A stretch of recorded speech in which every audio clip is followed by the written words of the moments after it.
ஒரு வாரத்தில் கொஞ்சம் ப்ராப்ளம் வந்து ஃபோன் பண்ணீங்களா நீங்கள்? ஆமாம் சார். என்ன அடைச்சிருச்சா ஃபுல்லாக? அப்போ வந்து நீங்கள் கொடுத்த மருந்து வெள்ளிக்கிழமை ஸ்டார்ட் பண்ணோம். சரி. வெள்ளி சனி ஞாயிறு சரி 3 நாள். சரி. ஞாயிற்றுக்கிழமை நைட்டு இல்லை திங்கக்கிழமை காலையில் யூரின் வரும்போது கிளாட்ஸ் வந்து அடிச்சிடுச்சு. சரி சரி அப்படியும் ஒரு 2-3 ஹவர்ஸ் வரைக்கும் பொறுத்து இருந்தேன். அப்புறம் பிளாடர் ஃபுல்லாகி போச்சு. சரி. ஃபுல்லாக வந்து சரி போயிட்டு திரும்பியும் டாக்டரை போய் பார்த்தோம். யூரின் வந்து எடுத்துடணும்ன்ட்டு. சரி டாக்டர்ஸ் வேறு விதமாக அவங்க சஜஷன் வேறு சொன்னாங்க. நாங்கள் சொன்னோம் இல்லை நாங்கள் சித்தா கண்டினியூ பண்ணுறோம், அது கடவுளை நம்பி நாங்கள் சாப்பிட்னு இருக்கோம், அதனால் நாங்கள் அதை நிறுத்துறதுக்கு முடியாது. நீங்கள் வந்து என்னுடைய ப்ராப்ளம் வந்து யூரின் வந்து நீங்கள் எடுத்துடணும், அதான் நீங்கள் எங்களுக்கு ஹெல்ப் பண்ண வேண்டியன்னு சொல்லி டாக்டர் கிட்ட சொன்னோம். சரின்ட்டு டாக்டர் ஒத்துக்கிட்டாரு. ஒத்துக்கிட்டு நான் அப்பப்போ ஸ்டக் ஆகும் போதெல்லாம் யூரின் எடுத்துறேன். இது வரைக்கும் ஒரு தடவை தான் அது மாதிரி ஆச்சு? இல்லை சார், ஒரு அதான் 3 days சாப்பிட்டோம். அங்கேருந்து கண்டினியூ எவ்வளோ இருந்தாலும் மெடிசன் மட்டும் டைம் பிரகாரம் நீங்கள் சொன்ன டைம் பிரகாரம் மட்டும் ஒரு நாள் ஒரு மினிட் கூட மிஸ் பண்ணதில்லை. சரி. டியூப் போட்டாலும் டியூப் இருந்து இப்போ வந்து ஒன்றுக்கு போகிறதுக்கு ஒன்றும் கஷ்டம் ஒன்றும் கிடையாது. இப்போ வந்து ஒன்றும் இல்லை, ஃப்ரீயாக இருக்கு. ஃப்ரீயாக இருக்குன்னு சொன்னால் எவ்ரி 1 hour 1.5 hours யூரின் வருது. கலரும் நல்ல ஒயிட் ஆயிடுச்சு, நல்லா வெயிட்டாக இருந்துச்சு. அப்பப்போ அந்த கிளாட்ஸ் வருது. கிளாட்ஸ் வரும்போது கொஞ்சம் கலர் வருது. அது ரெண்டாவது வந்து நைட்டில் கூட அதே மாதிரியா வரும்போது நமக்கு தெரியுது. எப்படி தெரியுதுன்னு சொன்னால் அந்த வரும்போது அந்த காம்பவுண்டில் ஒரு அடப்பு மாதிரியே இருக்கு, இல்லை வலிச்சுக்கிட்டு வர மாதிரியா, இல்லை அந்த ஓரத்தில் ஸ்கின்ல பட்டு ஏதோ வருது அந்த ஞாபகம் தெரியுது. வணக்கம் டாக்டர். வணக்கம். நீங்கள் சித்த வைத்தியம் மூலமாக கேன்சரை குணப்படுத்துறீங்கன்னு கேள்விப்பட்டோம். இந்த துறைக்கு நீங்கள் வர்றதுக்கு காரணம் என்ன? அதாவது என்னுடைய ஃபாதர்-இன்-லா ஜஸ்டிஸ் பல்ராமையான்னு சொல்லி கேள்விப்பட்டிருப்பீங்க. இவர் வந்து ஜட்ஜாக இருக்கும்போதே வந்து சித்த வைத்தியத்தில் ரொம்ப ஈடுபாடு. நாங்களாம் ஒரு ஹெரிடிட்டரி ப்ராக்டிஷனர்ஸ். அவர் ஜட்ஜாக இருக்கும்போதே அதில் வந்து ரொம்ப இன்ட்ரெஸ்ட்டு. அப்படி இருந்து ஒரு கடந்த 40 வருஷத்தில் 92 அவர் எக்ஸ்பயர் ஆனார். 40 வருஷத்தில் அவரால் குணமாக்கப்பட்ட கேன்சர் பேஷண்ட் நிறைய பேர் இருக்காங்க. அவர் கூட இருந்து அப்படியே எங்களுக்கு இந்த ஃபீல்டில் வரணும்னு சொல்லி வந்து அந்த பேஷண்ட்டுங்களை பார்த்து அது மூலியமாக அப்படியே எங்களுக்கு அவர் தான் உங்கள் குரு? ஆமாம், குரு, முதல் குரு அவர் தான் எங்களுக்கு. அவர் அப்படியே அவங்க மகளுக்கு மருந்து செய்ய கற்றுக் கொடுத்து அந்த மருந்துகள் நானும் செஞ்சு அப்படியே இன்வால்வ் ஆகி இன்றைக்கி அதே மாதிரியே பேஷண்ட்டுங்க நாங்களும் பார்த்துட்ருக்கோம். ஸோ தட் இதுக்கு மெயின் என்னென்னு கேட்டிங்கன்னா ஜட்ஜி பல்ராமையா தான். அவர் தான் மெயினாக கேன்சர் பேஷண்ட் நிறைய பேரை க்யூர் பண்ணார். ஸோ அவர் கண்டுபிடிச்சி வச்ச மருந்துங்களை இன்றைக்கி நாங்கள் கொடுத்து ஈஸியாக பண்ணிகிட்ருக்கோம். அவரோட ரிசர்ச் தான் இன்னைக்கு இது ரொம்ப உதவுது. ஒரு நோயை இந்த நோய் தான் டயக்னோஸ் பண்றது அலோபதி மருத்துவ முறையில ரொம்ப ஈஸி, சாத்தியமும் கூட. ஏன்னா விஞ்ஞானம் அந்த அளவுக்கு வளர்ந்துருக்கு. ஆனா சித்த மருத்துவ முறையில எப்படி ஈஸியா சாத்தியமா? அதாவது சித்த வைத்தியத்திலையும் டயக்னோஸ் பண்றதுக்கு வந்து முன்ன நாடி பிடிச்சி பார்த்து அந்த மாதிரி டயக்னோஸ் பண்ணியிருந்தாங்க, பண்றோம், இப்பவும் பண்றாங்க. இருந்தாலும் ரைட்டிங்ல வர்றதுங்கிறது அலோபதி தான். நீங்க சொல்ற மாதிரி விஞ்ஞான வளர்ச்சியில மிஷினரி மூலியமா அவங்க பண்ணி டயக்னோஸ் பண்ணி ரைட்டிங்கில் கொடுக்குறாங்க. லேட்டஸ்ட் எக்யூப்மெண்ட்ஸ்லாம் நிறைய எக்யூப்மெண்ட்ஸ்லாம் இருக்குது. பட் நாங்களும் எப்படின்னு கேட்டிங்கனாக்கா எங்ககிட்ட வர்ற கேஸுங்க பெரும்பாலும் எல்லாம் அலோபதியில் டயக்னோஸ் பண்ணி எல்லாம் முடிஞ்சு கடைசியில் கை விட்டு ஒன்றும் பண்ண முடியாதுன்னு அப்புறமா எங்ககிட்ட வராங்க. ஸோ தட் டயக்னோசிங் பொறுத்த வரைக்கும் எங்களுக்கு ஒரு ப்ராப்ளம் இல்லாத போயிடுது. ஏன்னா எல்லா டயக்னோசிங் வந்துடுது, எல்லாம் வந்துடுது. ஸோ தட் இதுக்கு அப்புறமாவும் நாங்கள் எதாவது டயக்னோஸ் பண்ணோம் அப்படின்னு சொல்லி சொன்னாக்க வெறும் எக்ஸ்ரே எடுக்கிறதா இருந்தாலோ ஸ்கேன் பண்ணுறதா இருந்தாலோ பண்ணி எடுத்துகிட்டு வர சொல்கிறோம். மறுபடியும் அந்த டிசீஸ்க்கு உண்டான மெடிசன் நாங்கள் கொடுக்குறோம். மெடிசன்ஸ் ஒரு 6 months எடுத்த அப்புறமா மறுபடியும் எந்த லேபில் எந்த இடத்துல எக்ஸ்ரே ஸ்கேன் எடுத்தாங்களோ அதே இடத்துல மறுபடியும் எடுக்க சொல்கிறோம். எடுத்து அதை கம்பேர் பண்ணி டிசீஸ் எந்த அளவுக்கு கரெக்டாக இருக்குன்னு சொல்லி வெரிஃபை பண்ணிக்க சொல்கிறோம். அதே மாதிரிலாம் பண்ணுறோம். அதான் அலோபதியில் வந்து டயக்னோசிங் மெத்தட் ரொம்ப நல்ல யூஸ்ஃபுல்லாக இருக்குது. எல்லாருக்குமே ரொம்ப யூஸ்ஃபுல்லாக இருக்குது. எங்களுக்கு ரொம்ப யூஸ்ஃபுல்லாக இருக்குது. அதுவும் அந்த டயக்னோசிங் மெத்தட் அலோபதி வச்சுட்டு சித்தா மெடிசன் எடுத்தாலும் இன்னைக்கு நிறைய டிசீஸ் எல்லாம் பண்ணலாம். டயக்னோசிங் பொறுத்த வரைக்கும் அலோபதி ரொம்ப உதவிகரமாக தான் இருக்கு. டாக்டர், பொதுவாக கேன்சர் பேஷண்ட்ஸுக்கு தான் ஜாஸ்தி நீங்கள் ட்ரீட்மெண்ட் கொடுக்குறீங்க. உங்ககிட்ட வர்ற கேன்சர் கேசஸ்லேயே எந்த வகையான கேன்சர் பேஷண்ட்ஸ் ஜாஸ்தி வராங்க? அதாவது எல்லா டைப் ஆஃப் கேன்சர் பேஷண்ட்ஸும் வராங்க. கண்ணை புற்றுநோய், லங் புற்றுநோய், நுரையீரல் புற்றுநோய், வயிற்று புற்றுநோய், போன் கேன்சர், பிளட் கேன்சர், இந்த மாதிரி எல்லா டைப் ஆஃப் கேன்சர் வராங்க. ஏற்படுறதுக்கு என்ன காரணம்? அதாவது இன்னைக்கு இருக்கிற சுற்றுப்புற சூழல் அந்த மாதிரி. இன்னைக்கு நிறைய கேஸ் வருது வந்து லங் கேன்சர் வருது, ஸ்டமக் கேன்சர் வருது, லிவர் கேன்சர் வருது. இந்த 3 கேன்சர் வர்றதுக்கு காரணம் என்னன்னு கேட்டிங்கனாக்கா, லங் கேன்சர் இன்னைக்கு ஒரே ஸ்மோக் புகை எல்லா இடத்துலையும் இருக்கு. அதோட எல்லாரும் வந்து ஸ்மோக் பண்ற ஹேபிட் நிறைய ஆயிடுச்சு. தென் லிக்கர், இது 3மே வந்து லங் ரொம்ப அஃபெக்ட் ஆகும். ஸோ தட் லங் கேன்சர் வருது. அப்புறம் பார்த்தீங்கன்னா ஃபெர்டிலைசர்ஸ் ரொம்ப யூஸ் பண்றது, கெமிக்கல்ஸ் யூஸ் பண்றது, நெல், அரிசி, காய்கறிகள் இதெல்லாம் பூச்சி மருந்து அடிக்கிறது, இந்த மருந்துங்களால வந்து நிறைய அஃபெக்ட் ஆகுது. அது அஃபெக்ட் பண்ற இடம் மெயினா ஸ்டமக்கும் லிவரும். மெயினா இன்னைக்கு நிறைய கேன்சர் வருது. எந்த டைப் ஆஃப் கேன்சர் வருதுன்னு சொல்லி கேட்டிங்கன்னா, lung cancer, stomach cancer and liver cancer நிறைய வருது. லேடிஸுங்களுக்கு யூட்ரஸ் கேன்சர், பிரஸ்ட் கேன்சர் நிறைய வருது. பிரஸ்ட் கேன்சர் வர்றது டெலிவரி ஆனவங்களுக்கும் வருது, டெலிவரி ஆகாதவங்களுக்கும் வருது. டெலிவரி ஆனவங்களுக்கு அந்த மில்க் கட்டி போய் அதனால வர்றது. யூட்ரஸ் கேன்சர் வந்து சரியா மெயின்டைன் பண்றது கிடையாது. இவங்க உடல்நிலையை சரியா பாதுகாத்துக்கிறது கிடையாது. பழக்கங்கள் ரொம்ப ஜாஸ்தியா இருந்து அதனால வரக்கூடிய நிறைய யூட்ரஸ் கேன்சர் வராங்க. பொதுவா ஒரு நோயாளிக்கு புற்றுநோய் இருக்குன்னு நீண்ட நாட்களுக்கு பிறகுதான் தெரிய வருது. இது எதனால? அதாவது நீண்ட நாட்களுக்கு பிறகு தெரிய வருதுங்கிறது ஒத்துக்கப்படாது. அவங்களுக்கு இருக்கிறத அவங்களே மறைக்கிறாங்க பேஷண்ட்ஸ். இப்போ சாதாரணமா ஒரு நல்லா சாப்பிட்டுட்டு இருப்பாங்க, அப்பெல்லாம் ஒன்றும் ப்ராப்ளம் கிடையாது, அப்படியே ஆசிட்டிஸ் இருக்கும். திடீர்னு கொஞ்ச நாள் பொறுத்து ஏதாவது ஒரு கேஸ்ட்ரிக் ட்ரபிள் வருது, ஒரு வயிற்று வலி வருது அப்படின்னாக்கா அந்த நேரத்தில் இவங்களுக்கு என்ன மருந்தோ அதை போய் மருந்துகளில் வாங்கி சாப்பிட்றாங்க. உடனே ரிலீஃப். இது அப்படியே கண்டினியூ பண்ணுவாங்க. மறுபடியும் வயிற்று வலி வந்தால் நேராக போய் வயிற்று வலி மாத்திரை வாங்கிக்கிறது, கேஸ்ட்ரிக் ட்ரபிள் வந்தால் அதுக்கு மருந்து சாப்பிட்றது, மோஷன் சரியாக போகலனாக்கா அதுக்கு மருந்து சாப்பிட்டு மோஷன் போக வைக்கிறது, இப்படின்னு பண்ணிக்கிறாங்க. இப்படி பண்ணி இந்த மருந்தெல்லாம் ஓரளவு தான் கேட்க ஆரம்பிக்கும். அதுக்கப்புறமா நாள் பட இந்த மருந்து ஒன்றுமே கேட்காது. அதுக்குள்ளார உள்ள டிசீஸ் ஸ்ப்ரெட் ஆகிடுது.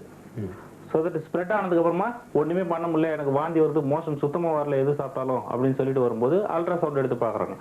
அல்ட்ராசவுண்ட் எடுத்து பார்த்தது என்ன ஆயிடுது, இது ஃபுல்லாக ஸ்டமக் ஃபுல்லாக ஸ்ப்ரெட் ஆயிடுச்சு, இல்லை இப்போ எந்த ஸ்பாட்டோ அந்த ஸ்பாட் அது ஃபுல்லாக ஸ்ப்ரெட் ஆயிடுச்சு அப்படின்னு சொல்லி அப்போ ரிசல்ட் வர எனக்கு கேன்சர்னு அவங்க தெரிஞ்சுக்கிறாங்க. இது வந்து அவங்களோட தப்பு தானே தவிர மித்தவங்களோட தப்பு கிடையாது. இப்போ லேடிஸ் எடுத்துங்க, லேடிஸ்க்கு பிரஸ்ட் கேன்சர் வருது. பிரஸ்ட் கேன்சர் ரொம்ப சின்ன கட்டியாக ஒரு பிரஸ்ட்ல வரும்போதே வந்து அவங்க மறைச்சிடுறாங்க, சொல்றது கிடையாது.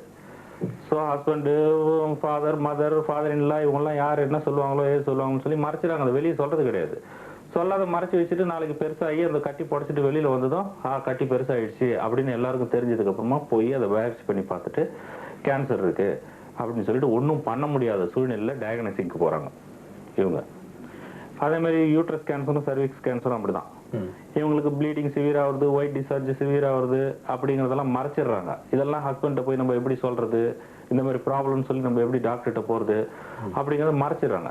மறைச்சு நாளைக்கு ஒண்ணுமே எதுவுமே நிக்காத அப்படியே கண்டினியூ ஆகும்போது டிசீஸ் அதிகமாயிடுது. டிசீஸ் அதிகமானதும் அப்போ வந்து சொல்லிட்டு போறாங்க, ஒன்றும் பண்ண முடியாத சூழ்நிலை உருவாகுது. ஸோ இது வந்து எப்படின்னு கேட்டீங்கன்னா, இது வந்து லேட் ஆகல, நோய் வந்திருக்கிறது தெரிஞ்சுக்கிறதுக்கு லேட் ஆகல, அவங்களுடைய பேஷண்ட்ஸோட அஜாக்கிரதை மறைக்கிறாங்க, வெட்கப்பட்டு மறைக்கிறாங்க. அதனாலதான் வந்து இது தெரியறதுக்கே ரொம்ப நாள் ஆகிற மாதிரி இருக்கு.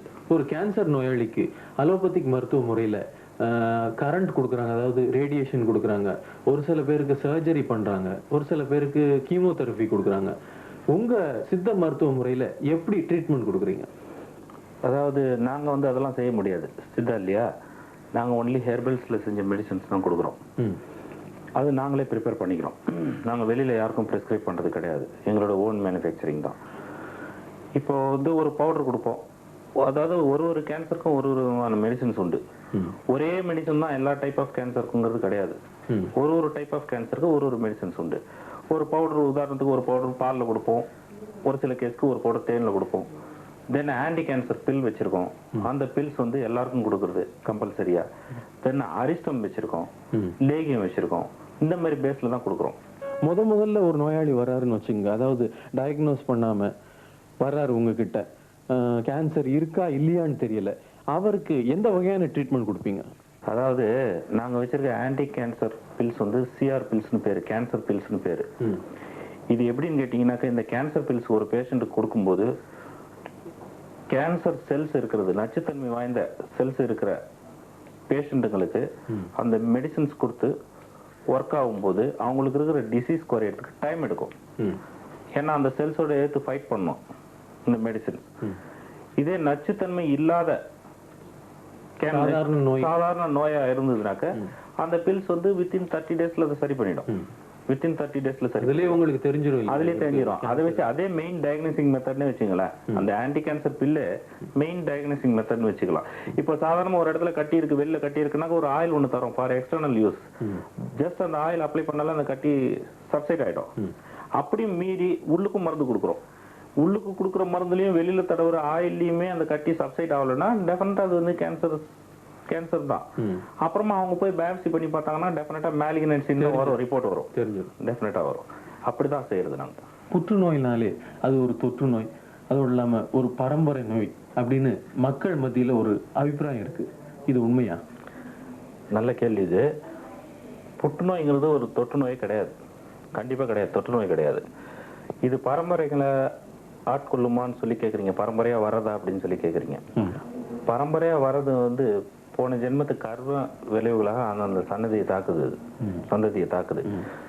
அதர்வைஸ் வந்து இது பரம்பரையா தான் வந்தாகணும், அவங்க அப்பாவுக்கு இருந்தா பிள்ளைக்கு வரணும், அம்மாவுக்கு இருந்தா பொண்ணுக்கு வரணும் அப்படின்னு கண்டிப்பா வர்றதில்ல. அந்த மாதிரி வர்றதில்ல. அவங்க போன ஜென்மத்துல செஞ்ச இது கர்ம வினைகளுக்கு இந்த ஜென்மத்துல அந்த மாதிரி நோய் வருது. இதை வந்து மருத்துவ நூலும் ஒத்துக்கிட்டாங்க, எல்லாமே ஒத்துக்கிட்டாங்க. இது தொற்று நோய் கிடையாது. தொற்று நோய்னாக்கா இவங்க வந்து இப்போ த்ரோட் கேன்சர் இருக்குங்க, லங் கேன்சர் இருக்குங்க, அங்க போய் எச்சல துப்புறது, இதெல்லாம் வந்து தொட்டு தான் செய்யும். அந்த மாதிரி பண்ணாங்க அதெல்லாம் பரவ வாய்ப்பு உண்டு. சாதாரணமா ஒரு சளி துப்பினாலே, ஆஸ்மா பேஷண்ட் துப்பினாலே அது அடுத்தவங்களுக்கு ஓட்டிக்கும், அந்த சளி மூலியமான்னு சொல்றாங்க, அதெல்லாம் நியாயம். அதுவும் அதே மாதிரி இதுல ஓட்டுறதுக்கும் உண்டு. பட் பொதுவா பார்த்தாக்கா புற்றுநோய்ங்கிறது ஒரு தொற்று நோய் கிடையாது. கேன்சர்னாலே காஸ்ட்லியான டிசீஸ் ஆயிடுச்சு. கேன்சர் நோயாளிகளுக்கு அலோபதி மருத்துவ முறையில கொடுக்கப்படுற ட்ரீட்மெண்ட்டுக்கு ரொம்ப ஜாஸ்தி செலவாகுது. உங்க சித்த மருத்துவத்துல எப்படி? அதாவது சித்த வைத்தியம் ஒரு காஸ்ட்லி வைத்தியமே கிடையாது. 25 நாளைக்கு உண்டான மருந்தோட காஸ்ட் நியர்லி 350 to 400 rupees வரும். Only medicines cost. அது வந்து ஒரு பெரிய செலவே கிடையாது. இன்னைக்கு அலோபதியில போறோம், ஒரு ரேடியேஷன் வைக்கிறோம், கீமோதெரபி கொடுக்குறோம் அப்படின்னு சொல்லி சொன்னா அதுக்கு ஆற காஸ்ட் இதை பார்க்கும்போது ஒண்ணுமே கிடையாது. 10ல் 1 பங்கு கூட கிடையாது இந்த செலவு. டாக்டர், அலோபதிக் மருத்துவ முறையில கொடுக்குற ட்ரீட்மெண்ட்டுக்கும் நீங்க கொடுக்குற ட்ரீட்மெண்ட்டுக்கும் என்ன வித்தியாசம் சொல்ல போனாக்க அதுல வரக்கூடிய சைடு எஃபெக்ட்ஸ் எல்லாம் இதுல கிடையாது. இதுல சைடு எஃபெக்ட்ஸே கிடையாது கம்ப்ளீட்டா. ஏன்னா எல்லாமே ஹெர்பல்ஸ் இப்படி கொடுக்கறதுனால நாங்க இதுல சைடு எஃபெக்ட்ஸ் சுத்தமா கிடையாது. அதுல சைடு எஃபெக்ட்ஸ் உண்டு. அப்படி அது எடுத்துட்டு வரவங்களுக்கு கூட முதல்ல நாங்க அந்த சைடு எஃபெக்ட்ஸை எடுத்துட்டு தான் கேன்சருக்கு உண்டான ட்ரீட்மெண்டே கொடுக்குறோம். இது வரைக்கும் உங்ககிட்ட வந்த கேன்சர் கேசஸ்லயே ரொம்ப பெக்யூலியரான கேஸ் எது? அதாவது நிறைய கேஸ் இருக்கு. டங் கேன்சர் கேஸ் இருக்கு, நாக்குல புற்றுநோயின்னு சொல்லி. அந்த கேஸ்லாம் இன்னைக்கு 5 வருஷமா மருந்து சாப்பிட்டு இருக்காங்க, ஒன்றும் ப்ராப்ளமே இல்லாம தான் இருக்காங்க. இந்த மீன்வெயில் சேலத்துல ஒரு கேஸ், ஒரு பையன், சின்ன பையன், 15 வயசு பையன். அந்த பையனுக்கு லிவர்ல, பேன்கிரியாஸ்ல, ஸ்பிளின்ல எல்லாத்துலயுமே கேன்சர், ஒண்ணுமே பண்ண முடியாதுன்னு சொல்லி கைவிட்ட கேஸ். அந்த கேஸ் மெடிசன் சாப்பிட்டு பாஸ்ட் 2 years இன்னைக்கு ஒண்ணுமே கிடையாது. வித் அலோபதி ரிப்போர்ட், அவங்க ஸ்கேனிங் ரிப்போர்ட்லயே பையனுக்கு எந்த டிசீஸ் ரிப்போர்ட் கொடுத்துருக்காங்க. இந்த மாதிரி நிறைய கேஸ் இருக்கு. இப்போ ரீசெண்டா பாத்தீங்கன்னா கூட ஒரு 4 months பேக் ஒருத்தருக்கு அது மாதிரி தான் எல்லா இடத்துலயும் கேன்சர் சொல்லி ஸ்டமக் அப்டமன் ஓபன் பண்ணி மறுபடியும் க்ளோஸ் பண்ணிட்டாங்க, எதுவும் பண்ண முடியாதுன்னு சொல்லி. ஸ்டில் இது வரைக்கும் அந்த கேஸ் மருந்து சாப்பிட்டு தான் இருக்கு, எந்த ப்ராப்ளமும் கிடையாது, ஒண்ணும் கிடையாது. பிளட் டெஸ்ட் எல்லாம் கூட இப்ப எடுத்து பார்த்தாங்க, லிவர் ஃபங்க்ஷனிங் எல்லாமே நார்மலா இருக்குன்னு சொல்லி தான் ரிப்போர்ட் வந்திருக்கு. இந்த மாதிரி நிறைய கேஸ் இருக்கு. ஒரு கேஸும் நிறைய எக்கச்சக்கமா இருக்கு. இப்போ ஒரு கேஸ் பிளாடர் கேன்சர், ப்ரோஸ்டேட் கேன்சர்னு சொல்லி ஒரு கேஸ் வந்து கண்டினியூஸா யூரின் வந்து பிளட்டாவே போயிட்டு இருக்கும். அதுக்கு என்னன்னா எல்லாம் கொடுத்து பார்த்துட்டாங்க, ரேடியேஷன், கீமோ எல்லாம் கொடுத்து பார்த்துட்டாங்க, ஒன்றும் நிக்கல, நான் ஸ்டாப் ஆகவே இல்லை. இப்போ அந்த கேஸ் வந்து ஒரு 25 days மெடிசின்ஸ் எடுத்திருக்காங்க. நான் சொன்னேன் 10 to 15 daysல உங்களுக்கு வந்து அந்த யூரின் கலர் சேஞ்ச் ஆகும் அப்படின்னு சொல்லி சொன்னேன். 10 daysக்குள்ள நிறைய பிளட் கம்ப்ளீட்டா யூரின்ல வந்துருச்சு. அதோட இல்லாத ஃபிளஷ் பிட்ஸ் வேற வெளியில வந்து நிறைய விழ ஆரம்பிச்சது. பயந்துட்டார் பேஷண்ட். பிளட்டோட பாத்துருக்காரு யூரினை, நிறைய பிளஸ் வந்து விழவே இன்னும் பயந்துட்டாரு அவரு. அப்ப என்ன கேட்டாரு இந்த மாதிரின்னு சொல்லிட்டு நான் சொன்னேன் பரவாயில்ல வரட்டும், அந்த பிட்ஸ் எல்லாம் வெளியில வந்ததும் அதுக்கப்புறம் யூரின் கலர் சேஞ்ச் ஆயிடும்னு சொன்னேன். ஸோ இன்னைக்கு 25 days ஆச்சு. 10th டேக்கு அப்புறமாவே அவருக்கு நான் சொன்ன மாதிரி யூரின் கலர் நல்ல ஒயிட் ஆயிடுச்சு. இன்னைக்கு வந்தாரு, பார்த்தாரு, ஒண்ணும் இல்லை, நல்லா இருக்கேன், இன்னைக்கு எனக்கு நம்மளாலையும் வாழ முடியும் அப்படிங்கிற ஒரு நம்பிக்கை வந்துருச்சு.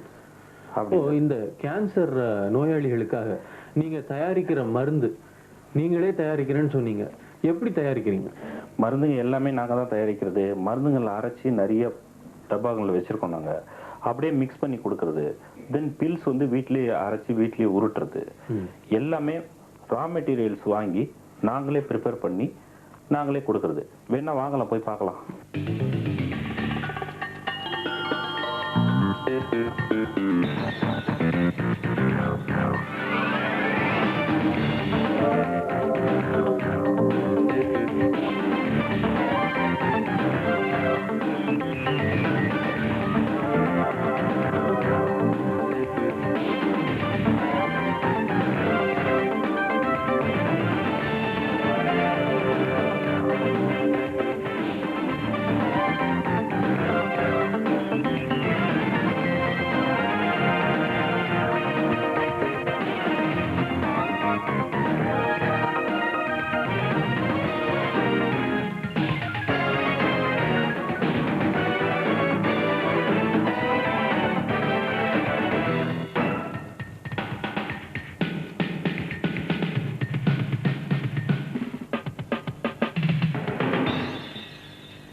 இதுதான் சிஆர் பில்ஸுங்கிறது ஆன்டி கேன்சர் ட்ரக்கு.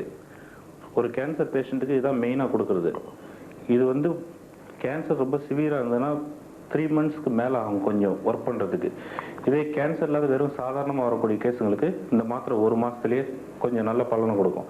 இதை வச்சு தான் பெரும்பாலும் கேன்சர் இருக்கா இல்லையாங்கிறதே டயக்னோஸ் பண்ணுறது. மேலிக்னன்சி இருக்கிற டியூமராக இருந்தால் இந்த பில்ஸை நாள்பட சாப்பிட அந்த கேன்சர் வந்து சப்சைட் ஆகிடும். இதை வந்து காலையில் ஒரு மாத்திரை 9 மணிக்கு ஏதாவது சாப்பிட்ட தான் சாப்பிடணும், மோரில் தான் சாப்பிடணும். ஏன்னா இது சூடு பண்ணக்கூடிய ஐட்டம். அதனால தான் இது காலைல 9 மணிக்கு ஏதாவது சாப்பிட்ட பிறகு மோரில் சாப்பிட சொல்கிறது. மெயினான கேன்சர் கொடுக்குற ஐட்டம் இதுதான். டாக்டர், கேன்சர் நோயாளிகளுக்கு ட்ரீட்மெண்ட் கொடுக்கறதுக்காக நீங்களே சொந்தமா மருந்து தயாரிக்கிறதா சொன்னீங்க. அது மட்டும் இல்லாம இங்க இருக்கிற சூழ்நிலையும் ரொம்ப பசுமையா இருக்கு. நீங்கள் சொல்கிறது ரொம்ப கரெக்டு. கேன்சருக்காக கொடுக்குற மருந்துகளில் தயாரிக்கிறதுக்கான ஒரு சில மூலிகைங்க நாங்கள் இங்கேயே வச்சுருக்கோம். அதோடு இல்லாத நோயாளிகளை பார்க்கறதுக்கு ஒரு அமைதியான பசுமையான சூழ்நிலையில் பார்க்கணுங்கிறதுக்காக இந்த மாதிரி ஒரு செட்டப்பில் அவங்களுக்கும் ரொம்ப நாங்கள் நிம்மதியா இருக்கும், ரொம்ப இது சீக்கிரம் குணமடையும். கண்டிப்பாக. இது வரைக்கும் எங்க சன் டிவி நேயர்களுக்காக கேன்சருக்கும் இதர நோய்களுக்கும் எப்படி ட்ரீட்மெண்ட் கொடுக்கணும்னு ரொம்ப விளக்கமா எடுத்து சொன்னீங்க. ரொம்ப நன்றி. நன்றி. இந்த நிகழ்ச்சியை இவ்வளவு நேரம் பார்த்து கொண்டிருந்த சன் டிவி நேயர்களுக்கும் மற்றும் சன் டிவி நிலையத்தாருக்கும் ஜட்ஜு பல்ராமையா அவர்களின் சார்பிலும் என்னுடைய சார்பிலும்